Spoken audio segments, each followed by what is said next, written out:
I love it. Hey guys, looking through the glass. Here we are, another day. Doing another story, and I'm so excited for this one. I'm excited for all of them. In all honesty, I say this every time. Um, we are your hosts, Sela and Giselle, as always, and we have Shannon with us. And man, she's got a beautiful light to her. I love it. I'm so excited. Tell us more about you, Shannon.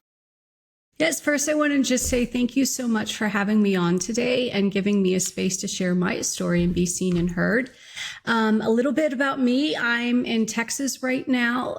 That's where I grew up and was raised. And I have land in Montana, and I have a 15-year-old daughter. So one day I'll eventually get out there to the property. But right now, Texas is where I'm supposed to be. And yeah, I'm the founder of Angel Goddess Healing that I started a couple years ago, and it just came from this beautiful space of my healing journey, and I really wanted to pay it back. And after being married for 15 years, when I reached 40, I divorced and I had to start over. And so it was kind of like, what can I do? What do I want to do? And really, coaching was really something that I was led to because it was a little bit more out of the box for me than therapy. And I felt like my story would be able to help my clients. And so I love how I'm able to talk freely about my story and the clients that I work with. And so that's really what we created all of that. And wrote a book last year, and I speak and just work with clients and do mediumship. And so just a little bit of everything. And I still have to pinch myself and say, this is my life. This is what I get to do every day. So I'm very, very blessed and blessed to be here. Incredible. That is That's incredible. beautiful. Yeah. And we do the same thing. We have to pinch Yeah. ourselves to go, okay, this is real. This is happening. I think when you get brought onto this healing journey like this, it just kind of you do have to pinch yourself because, that growth that you end up going through is just, there's nothing else like it. Yeah. I always tell, oh, go ahead. What brought you onto this, like this healing journey? That's a big question because my story has a lot. I have miscarriages, divorce, depression, sexual trauma. And so there was all these things that have been playing out through my life. But I would say what started me on the journey was really when I started trying to have my daughter when I was first married and suffered miscarriages. And so I really think that was my first, she's 15 now. So it was probably about 17 years ago. And that was my first experience with really hard grief and not being able to understand it, but just kind of kept moving through it and moving through it. And I knew I wanted to be a mom. And so once I finally became a mom to my daughter, I always call her my little miracle baby, I had a C-section. And so that day that I had a C-section, they gave me pain medicine. And from that moment on, for the next 7 years, I had pain medicine every day. And I struggled with addiction to pain medicine that was brought on, from the doctors. And I, again, 17 years ago when this started, was very much in that opiate epidemic. And I was on the front end of it where you were still getting prescriptions written on a pad. That's how, long it's been. And so I really started that journey of learning that the pain medicine was actually a friend of mine because it numbed my pain. It numbed it. And so I associated with the numbing of the physical, but then before I knew it, I was also numbing my emotional pain. And so I just kept on and kept on. And then before I knew it, those don't work and it just becomes your life. And I was sick and tired of being sick and tired. And there were so many times I wanted to quit, but unfortunately the withdrawal. So even if you wake up one day and say, I don't want this anymore, you're going to have to experience it. And I did that a couple years in, and it was the worst thing ever. I never wanted to do it again. And I had about 3 months that I didn't take anything and was clean. But then something happened. I got sick. And before I knew it, I was back on the pain medicine, just not knowing the power of it.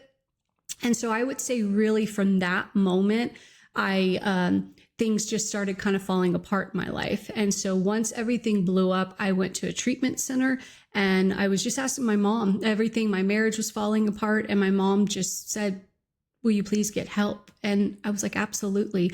I literally was just waiting for someone to ask me. And I know that sounds so silly, but if anyone's listening right now and has struggled with addiction or struggled with anything, that's that shame that we'll talk about that keeps you in the dark, that makes you think you're the only one. And so you're not going to talk about it because you're afraid of the judgment from it. And so once I did that, I would say my journey, I spent 6 weeks at a treatment center. And that's really, really where my journey began of understanding myself and the pains and the traumas that I've endured. Mm-hmm. Wow. Wow. Definitely, I'm going to tell you right now, your story definitely resonates with both of us in Very a lot deeply. In a lot of areas. I definitely understand the miscarriage and the loss of a child, and and building to the point of wanting to be a mother. I'm currently pregnant, and I never thought I would be here in a million years. So I definitely completely understand that, and that's something I know that a lot of women don't talk about, is because it's hard, so hard to talk about. And then drug addiction, 100%. It just addictions across the board, on substance and substance. It's so hard to talk about addiction. Yes, it is, because it's funny because we all struggle with something, but it was really interesting because I had this different thing with pain medicine, like an addict addiction versus alcoholism. And it was really interesting. I actually liked going to AA, and I went for about 4 years and I really loved it. I didn't get into the NA part of it, but the AA kind of felt more like home. But it was very interesting with how people looked at saying alcohol and I'm alcoholic versus I'm an addict. And it's that look of, ooh, that's dirty, ooh, on the streets. And so it just comes with this name, I think, because we used to think like heroin addict or cocaine addict. And we're all the same. We're all the same. And so that was that thing we're starting to understand, these labels, these shame. And that's why I was like, oh, well, why would I want to say anything? Why would I want to tell my story if I don't feel safe about it? So when I went to treatment, and I went at a beautiful place called the Meadows in Arizona, and they really, really do trauma. And so that's when I looked into my miscarriages. Like you said, it is such a hard thing that almost every woman knows someone or has experienced themselves. Yeah. And again, we're just not taught how to walk through the pain. And that's why I do what I do, is because I have learned to walk through so much pain in my life, but I've also learned how to do it in a loving, kind, graceful way for myself, that it doesn't have to be this awful experience once you come from a loving space. And that's really what started my journey. But we can get into a little bit of how I kind of had my full awakening if y'all want to. Yes, please. Okay. So I was, again, about 7 years of addiction. And then about 7 years, I was clean. Life was great, doing everything. But there was just this I was almost 40, and I kept feeling this little voice inside of me that something else was out there. There's just something more for me to do than just be a housewife and a mom. And I loved all of that, but I just felt like I had gifts to give. Mm-hmm. So I had to do the really hard thing of telling my husband at the time that the marriage no longer served me. And that was painful, but it also taught me there can be beauty in the pain. And I'll never forget the night, and we stayed friends throughout it all. And I'll never forget the night I filed, and we sat at our home, this beautiful home we had built together, and the pool, and we sat outside and watched the sunset. I invited him over, and I was like, if you want to, I'm going to pay, I'm going to pay respect to our marriage for these last 15 years and watch the sunset and just know that it's going to be okay. And so he came, and we just sat and cried. And it was just a beautiful moment that even though we were separating and we were going apart, you can still come from a space of love, because it had nothing to do with him. I was not living my most authentic self. And so if you would have told me then the person I am now and what I'm doing now, that would have been more of a dream to me. But it was something that I hid. I hid all my gifts. I hid all my spiritual stuff. And it was just right under the surface. And all I can say is it felt like it was rising up. And Yeah. so that really, really started. But divorce is a hard one for a lot of people, because how do you navigate divorce, and you have a daughter, a child? How do you still stay, amicable? And for me, I found bringing it back to love. I always say, when you can bring it back to unconditional love with any situation, you can walk through it. And so that really taught me how to manage the grief and the pain. But the biggest thing was my daughter. I told my parents, and my mom was really upset at first, because she was like, oh my gosh, your daughter, like, she's going to have a hard time. I said, yeah, but what if this is that opportunity to teach her how to walk through her grief? Because I can't protect her from heartache. I can't protect her from not getting in the school she wants. I can't protect her from all those things, but I can show her how to walk through those disappointments when they happen. And so I really used the divorce as a time with my daughter to teach her how to walk through that and honor her pain when it comes up. But then also now, we're a couple of years later, and she fully understands it, and she sees, and she's like, Mom, oh my gosh, y'all are two separate people. And so it just really helped her to not try to take away her grief or her pain, but to help her walk through it. Wow. Yeah. And it's amazing, because a lot of parents don't know how to navigate or help, especially as a teen. It's so hard to understand your emotions already, but helping them understand and walk them through it, that's amazing. A lot of parents don't do that, or know how to do that, more specified. Well, and I think it's because we're not taught. And so as parents, we're not taught. So how the heck could we expect to teach our children that when we're not? And so that's what I work with my clients a lot on, again, releasing the shame of being a parent. We're doing the best we can, but sometimes you don't know. And a lot of times what I've learned, we do that generational trauma. We do the things that have been passed down to us. And a lot of it's just natural behaviors. And so until someone's ready to kind of look at that, it just continues on. And so it wasn't anything of a shame. I just learned better, and I saw, and then my beliefs. And that's when I was starting to be my most authentic self. So once I did that, it actually was really easy, because I got to tell my daughter from a place of truth, and not just I was always a people pleaser and worrying about everybody. And so that was really part of my path of starting to become the woman who I am today. It's really beautiful. Yeah. Wow. It's amazing. The way you navigate through that is just what I was not very heard of. Really not.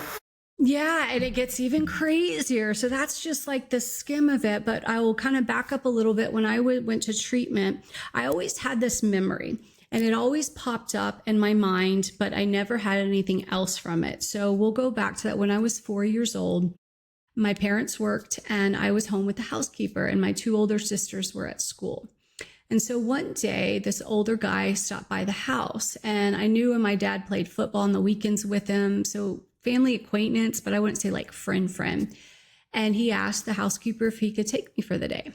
Well, she called my mom, and lo and behold, she didn't answer at work for whatever reason. And so she said, okay. And she let me go with this person. And that's all I really remember from that day. I have moments of it. I remember kind of the car. But the big thing was back in the day in the 80s, when you went to McDonald's, you got a balloon. And so I remember him taking me to McDonald's to eat. And so when I got home that night, I had this red balloon in my bedroom. And so my mom came in and saw it. And I think she asked, where I got that from. And I told her. And all of a sudden, I just feel, I can imagine being, a sensitive 4-year-old, the energy in the room and the shift of it and that change. And I remember asking me if anything happened. And I immediately said no. And that was pretty much the story. My mom continued asking all different kinds of ways and kind. And it wasn't anything my mom did. I just literally was like, nothing happened. And so that was my memory all my life. But when I went to treatment, I did some somatic experiencing. And I remember that was one thing I kind of wanted to see, because it just was something when you're telling them about your story. And of course, they ask if you have any sexual trauma. And I'm like, well, there's maybe this time in college, but I was drinking, so I don't know if that counts, that kind of silly stuff. And then my 4-year-old, I was like, well, I don't have memory.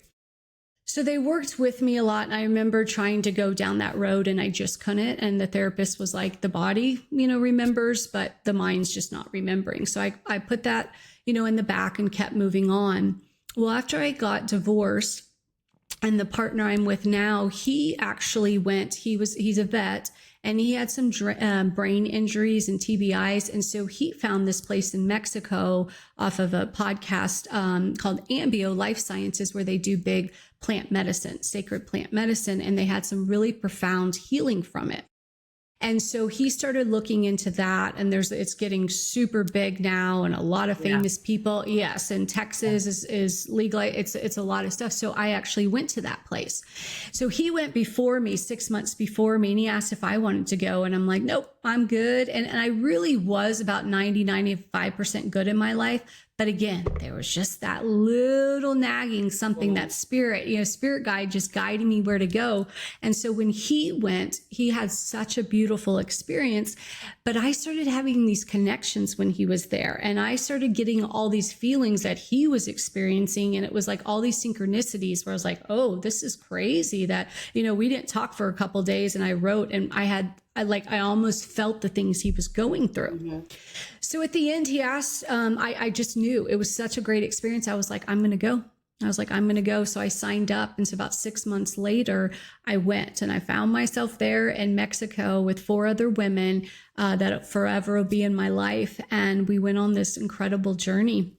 And anyone who knows ibogaine, it's kind of in the world of ayahuasca, very different. It's from West Africa. It's just from a tree shrub, but it has psychoactive properties. And I would say the only way to describe my experience, it was like a dreamlike state, but you're awake. If you've ever had dreams you're flying and then you wake up, it's like, that's how mine was, where it was that real, but you don't wake up. You can open your eyes and you realize exactly where you're at. And then you close your eyes and put your eye mask on and you're back in the experience. So that was really, really nice. It's not always easy on everybody, and you have to have medical, because of the heart. Sometimes it can lower your heart rate.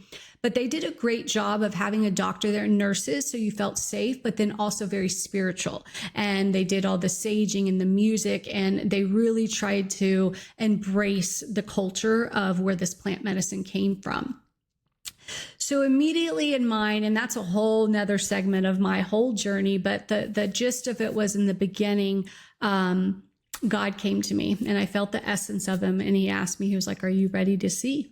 And I was like, absolutely. And I knew exactly what it was. I was ready to find out what happened to me. And so immediately I'm taken and I'm looking in the face of the front of the car. And so my little 4-year-old self is on the left side of the car and he's on the right side of the car. So I'm looking inside of it, and it showed me what happened. And it was in a very kind, gentle way, but it was a knowing that I was molested. And so in that moment, I had to process it all. And the beautiful, beautiful thing about the plant medicine is it lets you do it. But I was in my higher self. I was in my most spiritual self. So I felt the pain, but then it went away. It was like I felt everything, the anger, the sadness all at once. But then there was God again next to me. And I look down, and all of a sudden all I can see, it's like a ball of yarn. And it's like this red wire yarn just all knotted up. And I look down and I'm like, that's bad. That's bad. And I knew it was anger. I knew what it was. And so I said, I have to give this back. And so here's my perpetrator standing right in front of me. And so I give it back. I just literally give him back all that shame, all that darkness that was put on me. And I'm standing there. And then all of a sudden I just keep looking at him, and I see him as clear as day, as God does. As God was seeing me, I saw him as God does. And in that moment, I saw him as the same light as me. And I was like, I can't hate this person. I can't hate him. Ultimately, in the eyes of God, he is the same as me. And so I had this understanding. I had this beautiful moment of, if I came to the world and I wanted to experience forgiveness, somebody had to do something to me. And so he was just that person. He was just that person and part of this story of mine. And so I just let it go. And I forgave him. And I forgave him.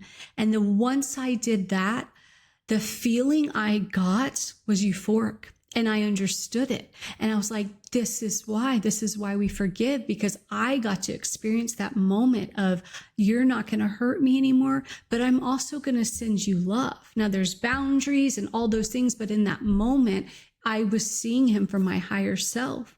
And it was the most beautiful experience. And the rest of the night, my journey was just literally in the heavens and with angels and flying all over. And it was just this magical place. But that changed everything for me, that knowing.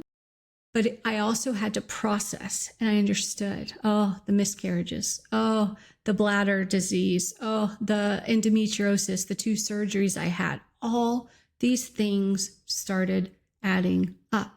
And they all led back to the sexual trauma.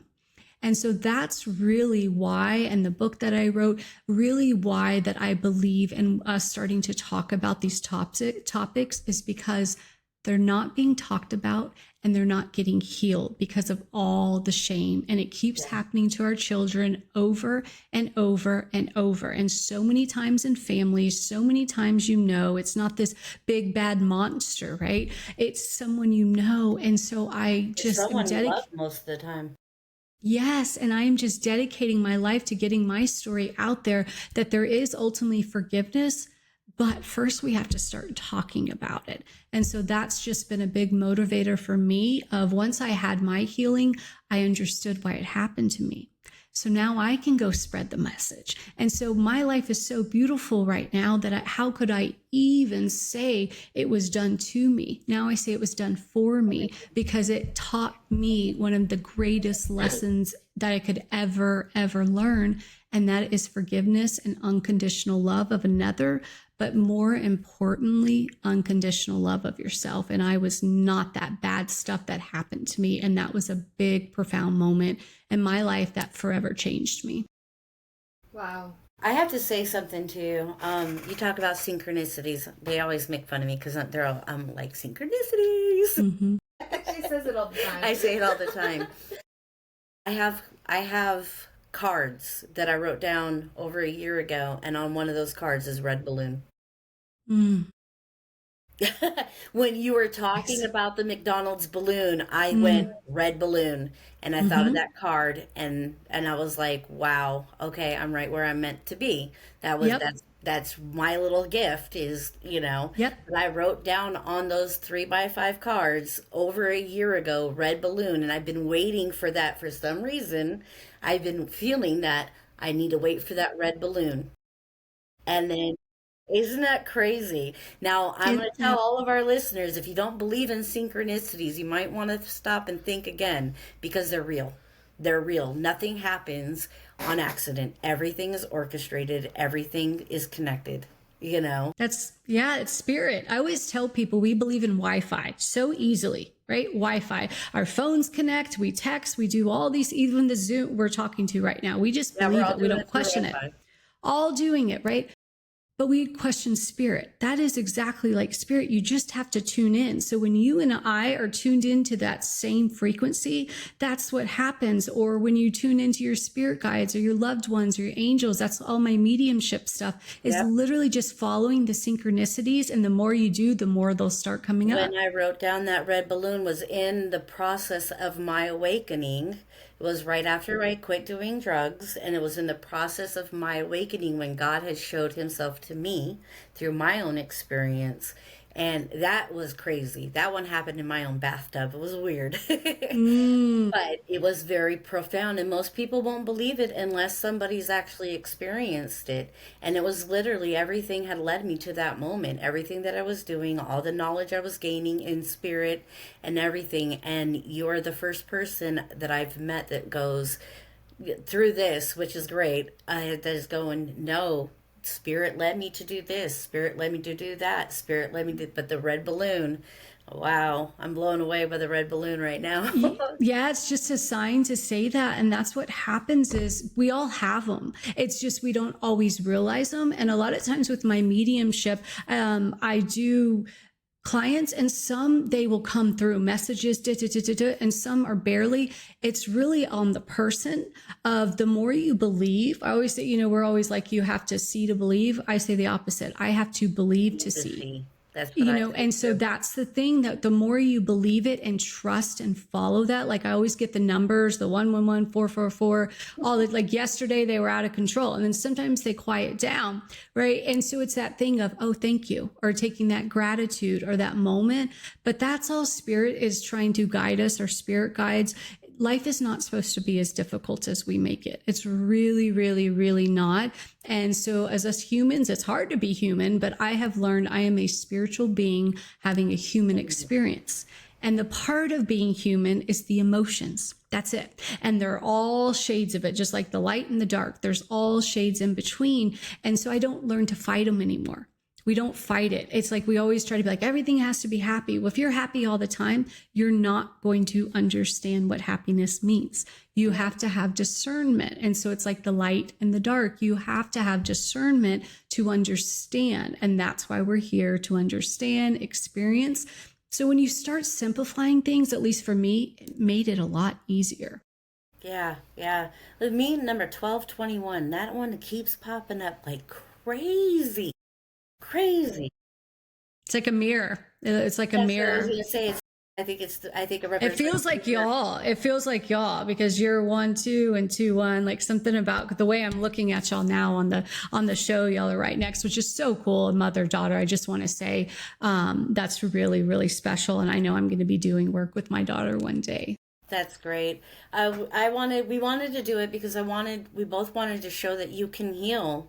We wanted to show people how to do it in the raw. We've done videos talking about things we've never talked about before, and we'll heal it right in the raw, and show people it's not easy, but it can be done. And once you get done with it, it is so freeing. Like you can breathe. The world isn't as narrow as it once Oh was.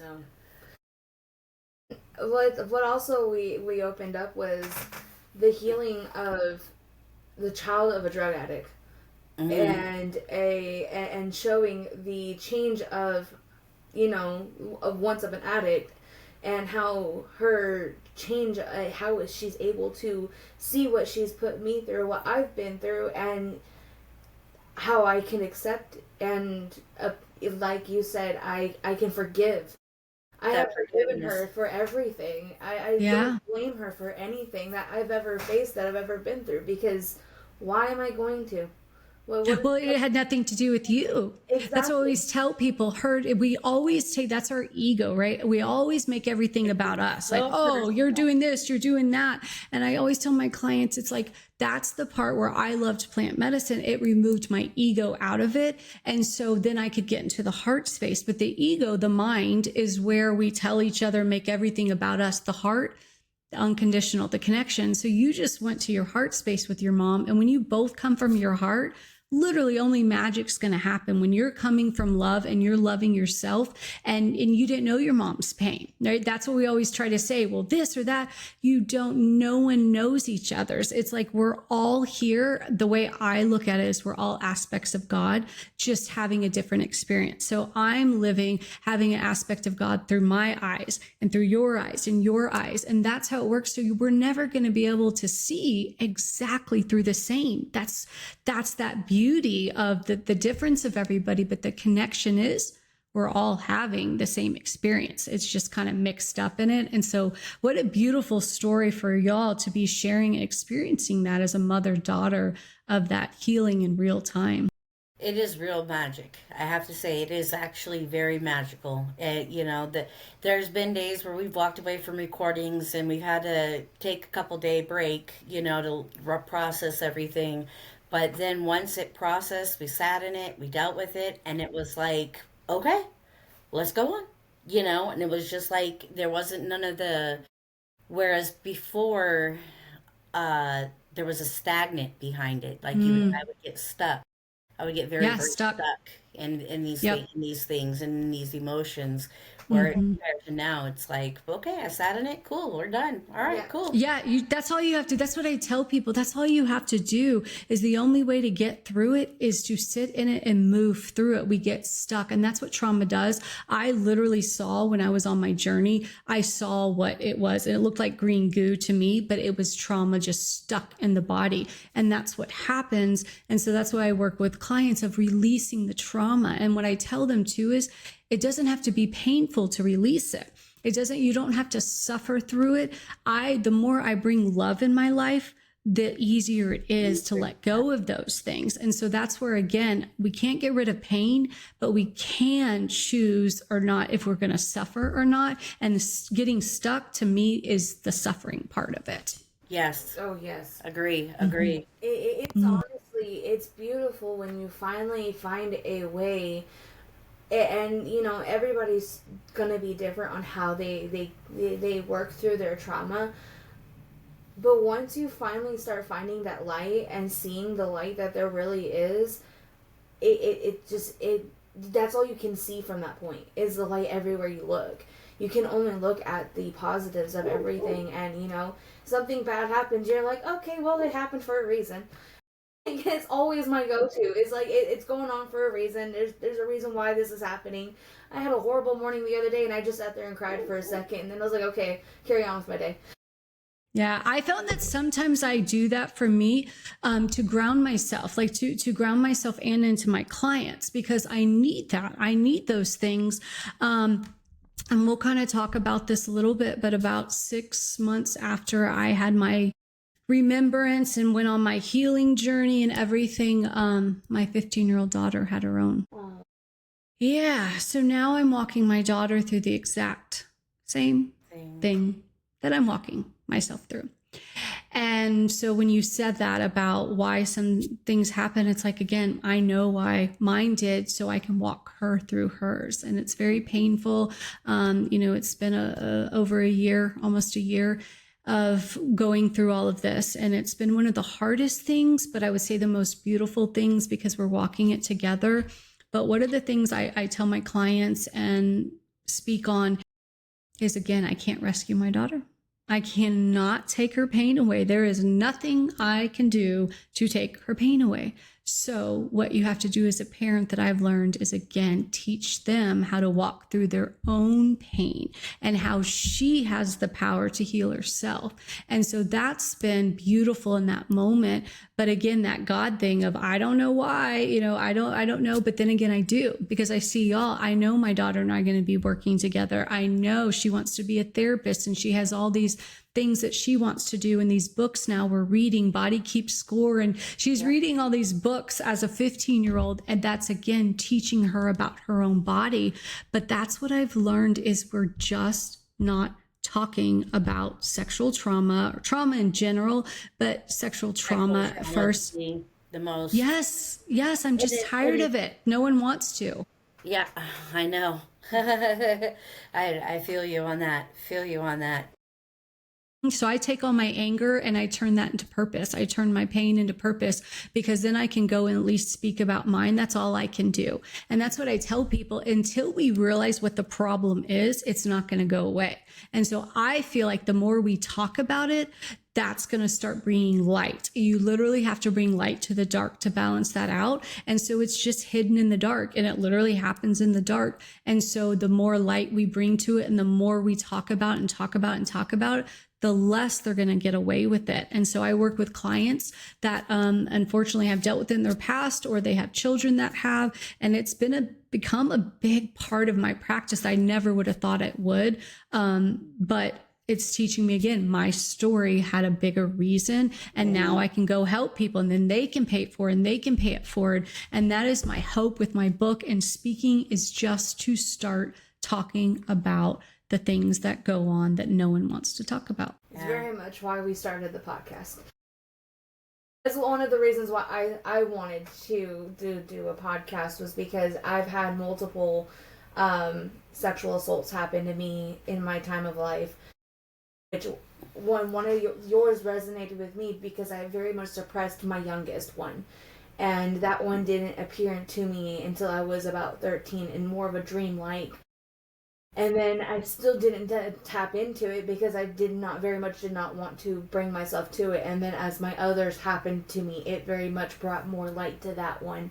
And so sharing that and also sharing the exposure of what happened to me after my youngest when it happened to me at my youngest point, where my how I acted out in a certain way, how I showed signs of what happened to me, and And I didn't know those signs. I didn't know how I to recognize those signs or I didn't nothing. either. I And didn't and either. if people aren't talking about these hidden signs out there, if it's only therapists that know, then how do you know to get the your kid th- to the the therapist? therapists don't know sometimes though. Like I Yeah. took my daughter when she was 7 to a therapist that specializes in that. Now she just said she wasn't able to. We did the play therapy, but I recognize now signs for me and my daughter that I was like, Mhm. they were pretty big.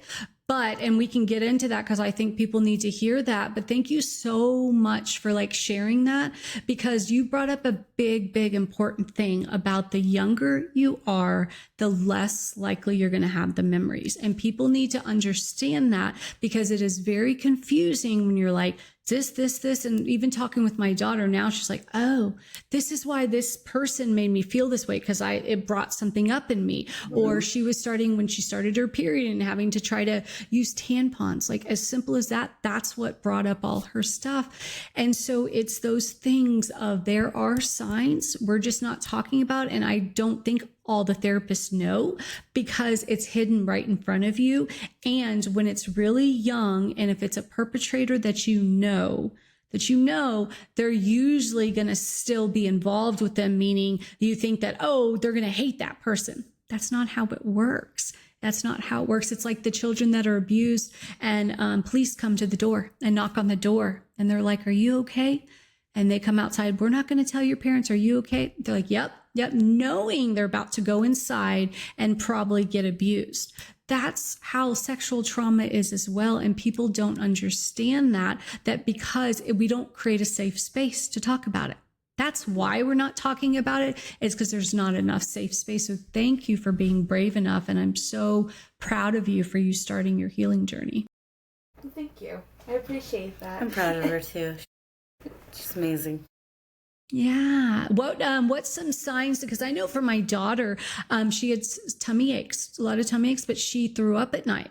She would throw up at night. And so that was a really interesting one for me. But I was curious if you noticed anything, or looking back at some signs that were maybe a little bit more hidden.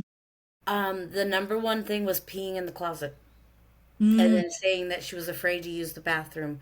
She was afraid. Now, don't get me wrong. There was a very abusive stepfather that was in the picture, but it was still I was around. So there was why are you afraid to pee? That doesn't quite make sense. And I reached out to counselors, and I was very, very low end income at that and for most of her life, to the point at one point in time we didn't have water for a month, and we were having to clean out our toilet. You know what I mean? Like that's how bad we had it at certain points. Um, but I had reached out to multiple different places trying to get a handle or try to figure out. And because I didn't have insurance, and back then insurance didn't cover health or mental health either. And so because I didn't have money, and I eventually got one counselor that was working with me a little bit as much as she could without me signing documents. But even then, nobody knew, nobody understood, you yeah. know. And I had taken her in a couple of times where she was able to do consultations for me, just out of just her kindness of her heart, trying to help me, and understanding. And even then we couldn't, she couldn't figure it out. It was she had ADD, ADHD. Yeah, that happens a lot with girls because what happens is we have to have some kind of outlet. So some go outward, and it's and even sexually, we usually it's one or the other. You are act out sexually, or you're like, don't touch me. It's very much that, because again, so for my daughter, for myself, I struggled with intimacy, of true intimacy. But my daughter is struggling with getting to know her body and being comfortable in her body. But like I tell her, at least she's figuring out at 15, where I was like, oh, 40. 40, All the pain that I went through and the addiction and just the numbing and the relationships and the things that happen, that at least there's something good coming out of it. But yes, the therapists don't always know. I think mothers ultimately know, but I was in my addiction during my daughter's first 7 years. And so that's another part of my story is I could either choose to hold on shame to that, and I could blame everything on myself and say, I should have seen it, I should have known. Or I can trust, let go of the shame. And like y'all said, everything happens for a reason, and there's a bigger purpose in that. And so I choose to let go of the shame because I was in my own pain. I was in my own pain. And so those are those important lessons as you move forward, is letting go of the shame. Because again, when you know better, you do better. But at the time, I did not know better. So no, I was not fully present for my daughter. And so I've had to make amends for that. And I think guilty, those feelings can be like because it go against your morals and your values. But shame, no, shame is like usually put on by somebody else. It's those yucky, dark feelings. But guilt, absolutely, I have guilt that I wish I would have known then. And so I think that's important for a lot of parents that are going to discover maybe later or have discovered something has happened to your child. Children are really good at hiding it. They're really good at it because, again, we don't create a safe space for them to do that. So that's something really important of parents listening. And I work with dads a lot, that dads want to protect. They're like, I'm going to protect my daughter. I'm the protector. And I always tell them, you can't protect them 24/7. There's just no way.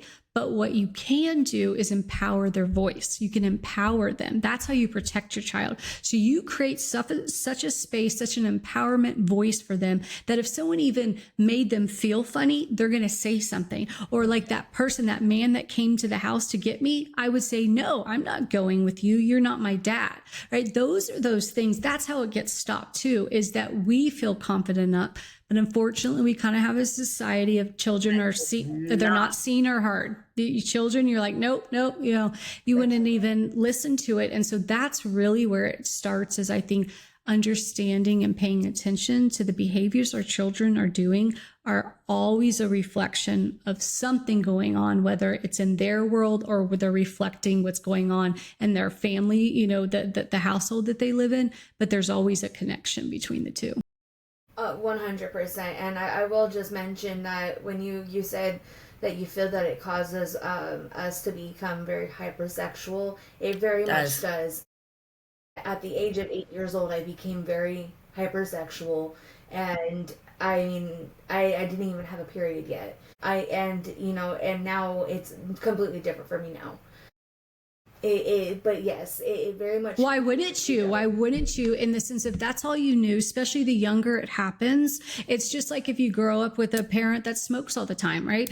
Before you know, you're probably going to smoke because it's just natural. That's what you see. You don't think anything's wrong with it. That's what happens with the sexual trauma, especially at a young age. Your body cannot process what's going on. Again, that's why the memories go away. Your little brain is not adapted to handle that stuff. And so the behaviors that you just said, my daughter tried to act out when she was 7 on her cousin. That's what got us to the therapist, and they weren't able to figure it out. But it was like a behavior. They said, oh, well, it was kind of the word she used felt like a game. And so again, those are those things of this was not just a 7-year-old being curious about, oh, what are your parts or what are mine? It was more a game. And so again, those are those signs to look out for, parents, that all these things. My partner who I'm with, he was molested when he was 3 by a female babysitter. So his was a little bit different, but he talked about how same thing where he remembers like humping his teddy bear when he was young or things like that where, and I think my daughter talked about that the other day when we started bringing it up. It's these things that we're kind of embarrassed to talk about, but the more you talk to victims, they're like, oh, I did the same thing. And so it's very common. Yeah. And again, so brave to share that with you because people listening, you're helping other people remove shame. And that's why we wanted this was the openness. We want other people to know that there can be a safe space. You know, whether you want to stay anonymous or if you want to actually share your story, it's going to help somebody. It's going to resonate with somebody. Yeah. Yeah. And that's that connection. Yeah, that's that connection. And so that's just been my life's purpose right now is just talking about it. And then the other one is women finding our inner voice. I'm a big advocate of like empowering women because I feel there's a shift and, you know, to get a little spiritual, I feel there's a planet shift of the masculine and the feminine. And I feel it is time. When I was in my plant medicine journey, legit, I was up in the angels and it was all these warrior goddesses and I was representing the angels. And I remember saying or writing, it was time for the men to step down and heal and for the women to step up and rise up. And that's what I'm doing now is literally the life I am living is my most authentic self. And so when I work with people, I say, this is not my job. It's a lifestyle. Yeah. I meditate every night. I journal like it is a full embrace of who I am. And that is the way I can change the world is just by being me and giving my gifts and just like you giving your gifts. And so if we can all just start getting it back, especially women, finding our voice, healing all those traumas that put us in the dark, saying we're not good enough. We can't do a job. We can't do this. We can't do that. I absolutely think there's a place for masculine energy, but there's also a place for feminine energy. And we need a little bit more of that these days is what I'm thinking. Yeah, because the feminine energy is where the healing is. It is. We're the only ones that can create life. Like literally, we have wombs that create life. And so I always say, what if we got it wrong? What if it's backwards? What if it's the women? You know, we have God as this male, Jesus is this male. So we're literally taught from the time we're young to look outside of ourselves for a male figure. You know, and so I bring it back into no. I have all of that within me. I have the masculine and the feminine energy within myself. And so I started tapping into my masculine, and that's that doing that knowing that your voice. And so I started kind of working with that. And then my partner, he has his feminine and masculine, and he had to kind of work on his feminine. He had to be softer, and he helps me kind of rise up. And so together then we're this perfect balance. But that's what it is it started with me having to kind of look at my stuff. And I was tired of being that timid little shy girl and worrying about what other people think. And now I'm like, here's my story, like it or not, this is who I am. I love it. I love it. Yeah. I love it's it. just beautiful. It's absolutely beautiful. So tell us a little bit about your book. I know that you just got it in. I did. So my book is called No More Monsters Under the Bed, Shining Your Light on the Dark. And it's a beautiful story about a little girl who can't sleep at night because she's afraid of the dark. Because a monster came in her bed, it came in and stole the light in her room. And so she's scared of the dark. And so she wakes up in the middle of the night dreaming, and this beautiful, beautiful angel greets her. And together they start on this healing journey. And she's like, I brought something special all the way from heaven, and it's a magical flashlight. So they fly under the bed. And as they start looking at the light with the flashlight, it turns into the most beautiful sky and the moon, and there's stars everywhere.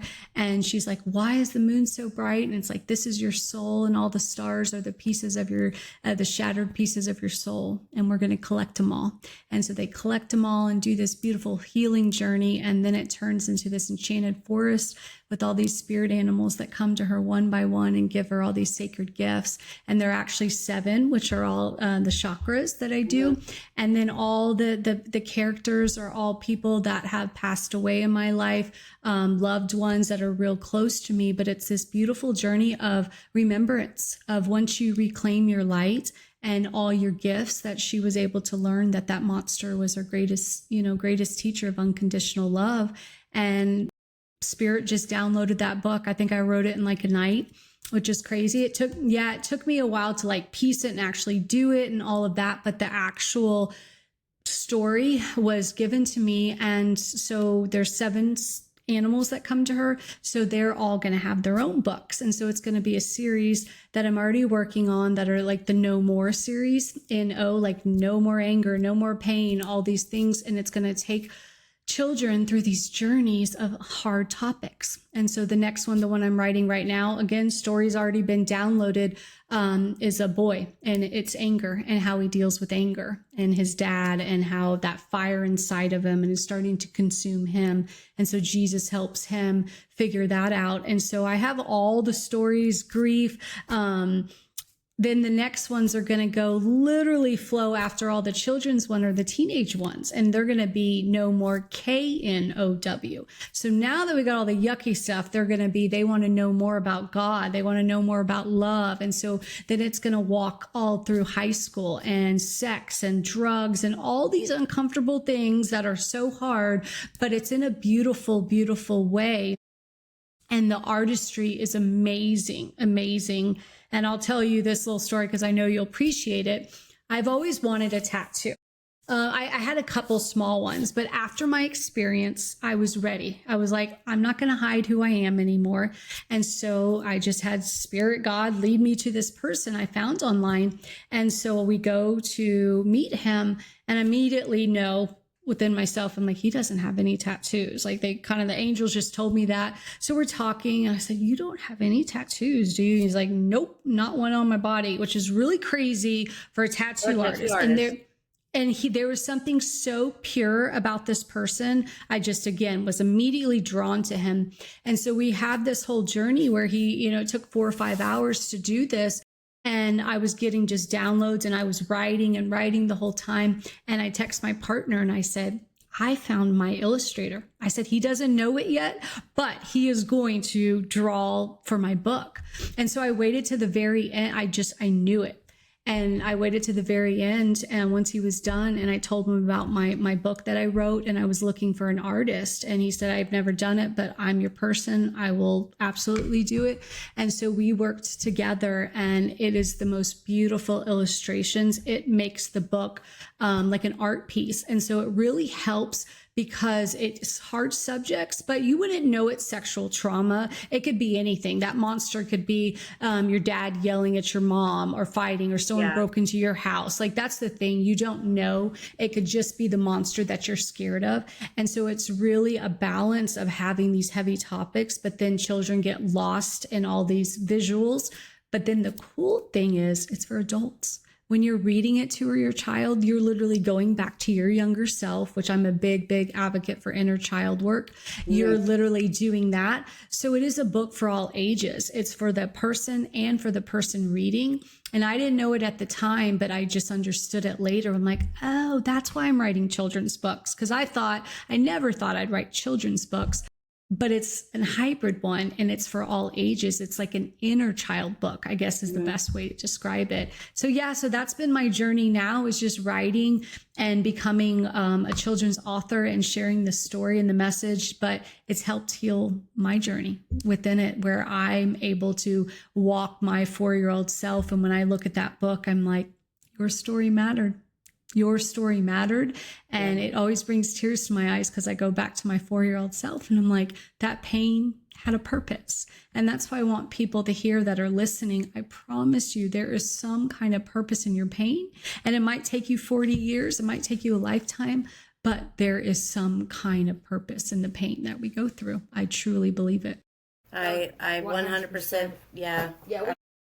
We both agree on that. That's we agree with you on that. Time. As a matter of fact, when there was a situation where my adopted sons had stuff done to them by their biological, and when I found out about that, I told my best friend, I said, now I know why I went through what I went through.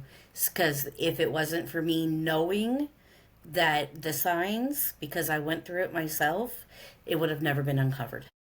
and they Exactly. would have gone their entire lives without any therapy, without any help, without any of that, and just holding on to that shame and internalizing it and making themselves sick from it. Absolutely. That's why, again, with my daughter, same thing. I'm like, oh, that seems so cruel, but that never crossed my mind. It was just off to the races and like, this is what it is, and we're going to deal with it. But yeah, it's been hard from her. It's been hard from our family. It's been hard from my partner who he worked in the government, in the Department of Corrections for 20 years and the gang unit, like did all this stuff. And he, of course, wanted to take, matters in his own hand. And I remember calling and telling him, he was on the road, and I said, we cannot hate our way through this. We have to love our way through it. And I told my family too. And I was like, we have to do that. That's the only way we're going to get through that, is that my daughter needs that. And when you do something to that other person, or you try to take control, you are robbing my daughter of her healing journey. And that's, again, why it is not mine to take her pain, because I'm robbing her of that opportunity to see her strength. And so, again, that goes back to, all I can do is mimic the behavior, show it, and then trust that it just becomes natural to her, because she sees how it's been for me. Yeah. It's such beautiful. It's such a beautiful way to think about it and to deal with it, and to handle such a situation. I can't even imagine. I'm going to have a little girl, and I sit there and I'm going, please, I pray that she doesn't face what I face. But hearing how you speak about it, I'm going, she's not wrong. I can't save her. I can't keep her from going and facing those problems and those traumas. She's going to face her own. And nobody talks about that, and that's something I'm scared to be a mom. You know what I learned, though? You doing the best thing that you can be a mom. I truly believe in generational trauma, and I truly believe my mom had stuff. It got passed to me. Obviously, I did not heal mine, and it got passed to my daughter. I do believe, I do that when she has children one day, they're not going to have that. They're not going to, it's just like the alcoholism, drug stuff. When enough people start healing it, it literally breaks that cycle. And you can call it on like an energetic, scientific, spiritual, whatever. I know in a spiritual way, those generational things, the more you do that. So your daughter is going to be so fine, because you're doing the work. You're doing the work. She's going to get into her own things. But I told my daughter, I said, I will walk whatever path. I will walk this healing journey with you, but I will also walk that path. If you want to go down what I went down, and you want to go down addiction, or you want to go down numbing it, you can go down that. I said, I will honor both paths, because it's not mine. And as long as you do that with your daughter, they're going to naturally gravitate towards what they're used to. And again, the healthier, the easier choice, the easier choice. So just trust in that, that's away. Yes, that as long as you keep doing your work, she's going to be fine, because all you're showing her is discernment, where I didn't have that. I didn't have the what healing looked like on that. And so now my daughter does. And guess what? Your daughter does too. And she has it from her grandma. And so how blessed is this little baby girl to come into the world with two women that can say, like me, I looked darkness in the face, and all I found was light. All I found was love in myself. And that is powerful to know that when you sit in the dark and all you find is yourself, you find the light. I'm curious, where could we find your book if we wanted? Because I want one. I really do. Oh, that's so sweet. Yeah. So the easiest on my website, when you go on www.angelgoddesshealing.com, because then I ship it personally and we'll sign it. It is on Amazon, and I think it should be Barnes and Noble, Books a Million. Those will go. But if you wanted like a signed one and stuff, I send them here. And so, yeah, no, that's so sweet. And and there's more coming out. Like I said, I have 3 in the making right now, and pretty much downloaded all the ones in my brain. It's just more about writing it and taking the time. But I'm also learning. And so this next one's about anger. So now I'm walking through anger. So Spirit is teaching me in my life. Ironically, I'm like, haha, I laugh. I'm like, oh, this is what anger, this is that male side. At you at times, because I swear. Yeah, I always say God's a funny man, or things like that, where it's so ironic to where I'm like, well, I didn't know how did I deal with anger? I'm a sweet, kind little girl. And so now it's all bubbling up. And so I'm going through this journey, but it's helping me write my book. And so again, that's where it is. It's kind of funny that I have to experience it because I don't know what it's like to really do anger, but in a healthy way. Healthy. And that's what I learned is it's not to spew it on anybody else. It's to get it out in my safe environment. I choose to in we call it the healing dojo where I meditate, but it's to honor the anger, but to know it's coming from ultimately love. I want to take a trip to her treatment. Yeah, I do. I do healing. I was going to say I do healing retreats here in Texas. And then also in the summer, they'll be in Montana outside and on the water and the mountains and fresh air. And so, yeah, we do that. We work with vets. I love doing women's, and then sometimes we'll do male and female. But yeah, it's just been a journey that my partner I do together and love it and just wouldn't have it any other way. Yeah, we're Texas based, and I was looking. We were in Texas too, and I was looking. I was like, "Ooh, Yeah, we're only a few hours away. Oh my gosh, come on Right? over. Yeah. Yeah. My sister does equine therapy. And so we're starting a women's one, probably in November. And we're going to have equine therapy. So she's going to bring the horses over and do that. And we have people in Reiki and singing bowls. And it's just really fun. Met a lot of really strong women in this space. So we're just kind of bringing it all together and going to start doing these powerful women's retreats and start bringing our voices up together. That's so awesome. We're going to have to join you sometime. Yes. Absolutely. Yeah, we're going to absolutely have to join you.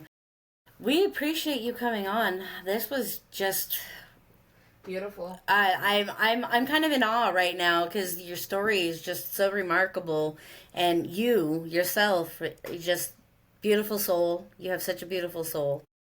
I can see the light radiate from you. Yeah, it's like the time of day that is when I meditate in the sun. But I really appreciate that because I think it's just being my most authentic self. But really for y'all to give me a space to where I'm seen and heard from the bottom of my heart. Thank you for seeing me. You're always welcome back. We're going to have you come back, talk about when you get some more books out. We're going to have to talk about more books, definitely. We could dive into some other things too. That would be great. Yes. Oh, there's so much more. I was going to say I'm always up. This is my life and I love talking healing. Love it. It's very much becoming ours. Yeah, it is very much. It is. It's funny. You kind of just get consumed by it. So good. Yeah. It really does. And right now we're trying to get everything set up because December, I'm doing December, and I'm very much taking that time for myself. And so we were like, okay, we're going to get enough people in, and I would love to have you back. I love the way your point of view on things, the way you see things, and it very much is an eye-opener for not only me, but I'm sure for many other people.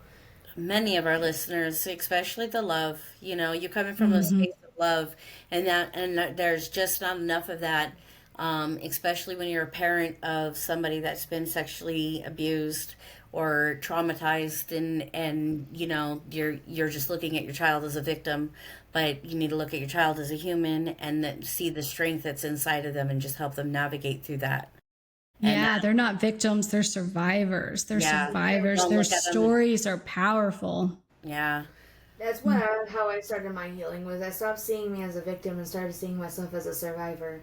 Yeah, it's just part of my story. And I think, again, that's all it is I've processed the emotions. And so I can talk about it now without having all that come up. Sometimes it will, but ultimately it's just a story. It's just like a movie. It's like, it just happened. I don't live in the past anymore. And I think that's why I liked writing my book, was I didn't have to talk about it. I don't want to write a self-help book. I know there's so many out there, and I'm just like, I really don't want to drudge up all of that in a book. Let me do it in a healing way. And so my book literally is telling my story, but from the point of view of being healed. And that, again, I didn't know that. And then later I was like, oh, Spirit, you're good. I'm like, okay, this is why. Those are those things that I didn't see it in the moment. And again, anyone who's listening, just trust that sometimes we don't get it. And later we're like, wow, like the red balloon. Yeah, the red balloon. That was just, yeah, it's crazy. And I'm just sitting there because I require those things. I'm just needy like that. I require those reassuring moments. God knows that. The Spirit knows that. They know me. They know me better than I know me. So, and it was just crazy. I was like sitting there and all I seen was that card and red balloon. And then you said red balloon. And I was like, wow. Mhm. I love it. I love it so much. Yes. I really hope that we can have you on again, especially you could talk more about your retreat. A lot of people would love to learn about that, especially Montana. My husband and I are obsessed with Montana right now. Mm, yeah. And but yeah, thank you so much, Shannon. Yes. Very welcome. And if people want to check out your retreat, where can they get information on that? Because we can't keep that all to ourselves. Yep, everything's on my website. That's why I kind of have one little hub there.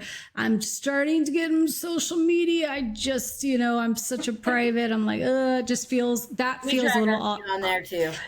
yeah, it feels unauthentic to me to like talk into a camera and post. I would rather be sharing, actively. But they can go on my website, theangelgoddesshealing.com, and that will have all that information. And I also offer free consultations. So if anyone's kind of curious or anything, they can call, they can go schedule. But again, the first one's free. I always like to see if we're at a good match, a good alignment. So if they're curious, they can reach me.